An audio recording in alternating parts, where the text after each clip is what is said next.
Kembali lagi bersama kami di Newsline dan tentunya kita kembali menyapa teman-teman followers di TikTok dan juga Instagramnya Metro TV. Sekarang juga ada informasi yang sedang trending yakni terkait wabah pneumonia misterius yang menyerang Tiongkok. Sejak kapan ini Febrian? Ternyata ini sudah pertengahan Oktober 2023 ya, karena kasusnya ini juga mirip dengan influenza dan yang lebih mirisnya lagi mayoritas korban ataupun pasiennya ini menyerang pada anak-anak yang masih di bawah umur ya. Tentunya ini menjadi perhatian kita semua, apalagi untuk kawasan yang menjadi titik epicentrum salah satunya terjadi di utara Tiongkok ya, yang sedang mengalami musim dingin seperti itu Naila ya. Iya, dan rumah sakit di Tiongkok ini menerima hingga 1.200 pasien anak-anak dalam sehari. Kasus ini merebak saat Tiongkok menghadapi musim dingin ya. Dan ternyata sampai saat ini belum diketahui ya penyebab pastinya menyebarnya virus atau bakteri. Ada yang berbicara ini mengenai gabungan dari virus-virus termasuk salah satunya adalah influenza seperti itu ya. Nah, dan epidemiolog ini menyebut kalau penyebaran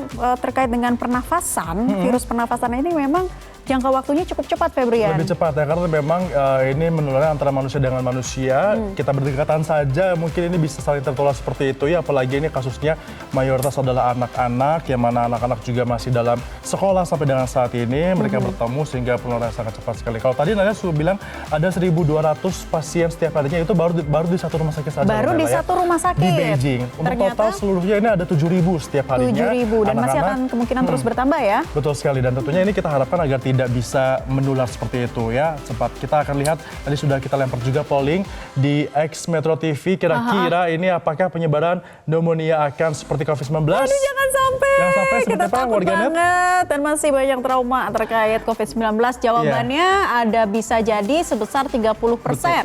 Jangan deh amit-amit ya, 48% ini banyak juga yang amit-amit pergi jauh-jauh jangan sampai kena, dan juga semoga tidak nyebar ke negara lain sebanyak 22%. Ya. Pokoknya mungkin pemerintah kita seharusnya sudah bisa belajar ya dari pandemi COVID-19 bagaimana penanganan yang tepat, dan kalau bisa jangan sampai deh virus itu masuk ke tanah air. Dan bicara soal tidak menyebar ke tempat lain, negara lain, WHO juga sudah meminta ya untuk pemerintah Tiongkok agar bisa benar-benar ini tidak melakukan regulasi agar menutup akses agar tidak keluar. Kita lihat di Instagram juga ada banyak warganet yang sudah ikut berkomentar. Naila, ada siapa itu?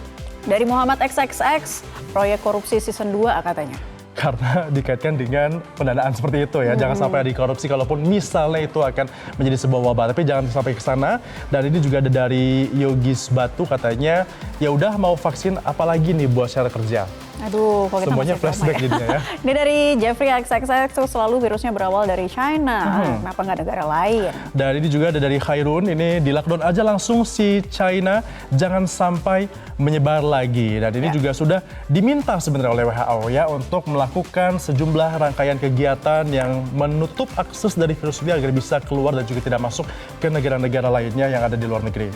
Oke, kita coba pengen tahu komentar-komentar dari TikTok. Apakah sudah berpendapat ya, menyampaikan opininya. Kalau di Instagram ada satu ini, ada dari Anis Mutakin, katanya selalu perilaku hidup bersih dan juga sehat. Setuju ya? Kalau ini dari Ariel, juga menyebut semoga Kemenkes sigap dalam pencegahan virus ini biar gak masuk ke Indonesia. Betul, apalagi kita sebelumnya juga sudah menjalani gaya hidup sehat, seharusnya tidak menjadi kesulitan lagi, tidak kaget lagi ya untuk terus mengedepankan gaya hidup sehat dan juga yang bersih agar virus-virus seperti ini tidak bisa masuk ke Indonesia. Dan di sana sih mereka sudah memakai masker ya, balik lagi seperti masa awal-awal pandemi COVID-19 begitu, dan ya mungkin patut diwaspadai ya yang sedang tidak sehat ya, seperti terserang influenza segala macam, baiknya juga untuk menggunakan masker ya. Gitu ini ya. ada juga dari Vikio Setiobudi, katanya jangan sampai deh menyebar ke Indonesia. Dan kalau misalnya kita melihat informasi terakhir, Naila, sebenarnya di tanggal 24 November kemarin pihak dari Tiongkok sudah mengatakan bahwa tidak ada temuan patogen baru sejauh ini atau patogen yang tidak biasa sejauh ini ya. Berharap semoga tidak adanya penemuan itu di Indonesia tentunya. Komentar lainnya dari Muha PLG, Kemenkes, ayo siap siaga ya, cacar monyet belum selesai, sudah ada pneumonia. Sosialisasinya harus gencar ya, setuju. Betul sekali, selalu menjaga kesehatan, dan kata Anis Mutakin dalam perubahan jaga imunitas seperti itu tentunya. Apalagi jelang pemilu nih, jangan sampai kita malah sakit, jangan sampai malah ada wabah baru di tengah konsultasi pemilu nanti, ini malah memberikan wabah penyakit dan juga harus diwaspadai ya. Dan untuk gejala-gejala pneumonia ini juga sepertinya nampaknya ini juga menjadi perhatian ya. Iya, ada gangguan pernapasan seperti itu ya. Ada demam seperti influenza juga ya. Iya. Jadi sebetulnya seperti gejala influenza biasa, tapi ini gabungan dari virus atau patogen-patogen lainnya gitu ya. Dan kita harapkan semoga itu tadi ya, Kementerian Kesehatan kita juga bisa siap siaga, jangan sampai virus itu berkembang dan masuk ke Indonesia. Kita tidak mau lagi terjadi seperti pandemi COVID-19, jauh-jauh, buang-buang. Dan itu informasi yang tadi juga mengakhiri jumpa kita dalam Newsline kali ini. Tentunya semoga bisa menolak virus ya, virus-virus yang semoga ada. Ini juga bisa menjadi aware bagi kita semua untuk terus waspada agar menjaga kesehatan di akhir tahun ini. Ya, dan sekian Newsline kali ini. Akhirnya saya Naila Husna. Dan juga saya Febrian Rahmat mengucapkan terima kasih atas atensi Anda. Jangan lupa besok kita masih akan segera kembali di jam yang sama dan juga partisipasi Anda akan kami nantikan di TikTok dan juga di Instagram.